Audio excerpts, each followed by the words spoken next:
The Florida Current, an online news service smartly covering politics and policy. Subscribe for free daily alerts at thefloridacurrent.com.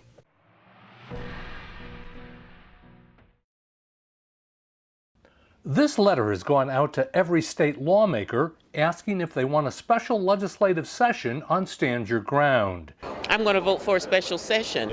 I would be a yes. It was triggered by 33 Democrats who asked for the poll. One of them was Gwendolyn Clark-Reed. Whatever it takes to get this openly discussed is what I'm looking for. For the session to actually take place, 96 lawmakers must say yes.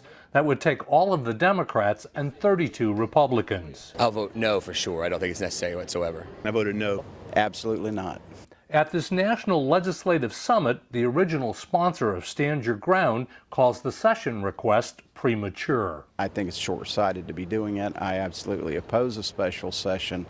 My history is that special sessions don't work unless you have a pretty much worked out agreement.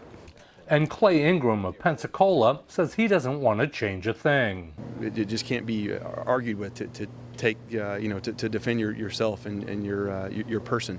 And so I just don't even see the need to open that up.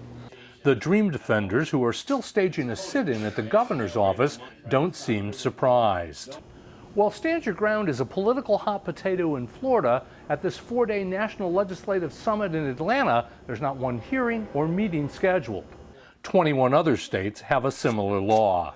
In Atlanta at the National Legislative Summit, I'm Mike Vasalinda reporting.